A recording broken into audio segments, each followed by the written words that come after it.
देश के 2024 लोकसभा चुनावों का ऐलान हो चुका है और देश में आचार संहिता चुनावों के ऐलान के बाद ही लग चुकी है और राजनीतिक पार्टियां लोक प्रलोभन के जरिए वोटर्स को अपनी ओर खींचने के लिए भी तैयार हैं।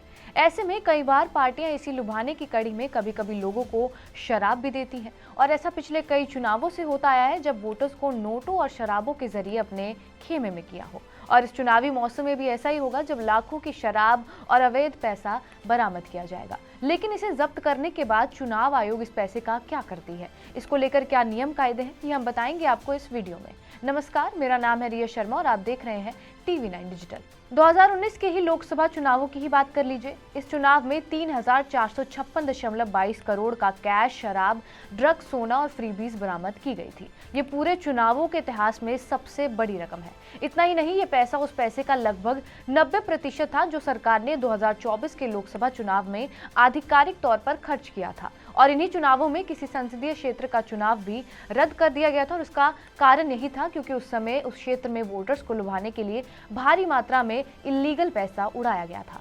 16 अप्रैल को भारत के चुनाव आयोग ने घोषणा कर बताया था कि वो तमिलनाडु के वेल्लोर लोकसभा क्षेत्र में चुनाव को रद्द कर रहे हैं। यानी पैसा और शराब दोनों भारी मात्रा में चुनावों में बहाया जाता है और इस पर शिकंजा कसने के लिए भी पुलिस और चुनाव आयोग दोनों तैयार रहते हैं। अब चुनाव में ज्यादातर ब्लैक मनी का इस्तेमाल किया जाता है। चुनाव आयोग की ओर से चुनाव लड़ने वाले प्रत्याशी के लिए एक लिमिट तय जरूर की जाती है, लेकिन अक्सर ऐसा होता है कि ये प्रत्याशी उस लिमिट से ज्यादा पैसा खर्च करते हैं और उन्हें ऐसी जगहों में इस्तेमाल किया जाता है जिसका हिसाब देना पार्टियों के लिए भी मुश्किल हो जाता है। इसलिए उम्मीदवारों और पार्टियों को जगह जगह से पैसे पहुंचाए जाते हैं और चुनावों के समय ही सुरक्षा इंतजाम और कड़े कर दिए जाते हैं।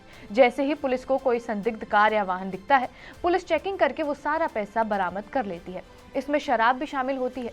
ऐसे में जब कैश जब्त किया जाता है तो पुलिस उसे आयकर विभाग को सौंप देती है। हालांकि अगर वो शख्स चाहे तो पैसा जो बरामद हुआ है उस कैश को क्लेम कर सकता है, लेकिन सिर्फ एक शर्त पर। अगर वो ये साबित करने में सफल हो जाता है कि उसने ये पैसा अवैध तरीके से नहीं कमाया है और उसकी पूरी जानकारी वो पुलिस को दे देता है तो वो पैसा उसे वापस कर दिया जाता है। लेकिन अगर वो ये साबित करने में असफल होता है तो ये सारा पैसा सरकारी खजाने में जमा करवा दिया जाता है। रही बात शराब की, तो उसका भी कुछ ऐसा ही है। अगर भारी मात्रा में बरामद की गई शराब को शख्स लीगल खरीदारी के तौर पर साबित कर देता है तो उसे शराब वापस कर दी जाती है।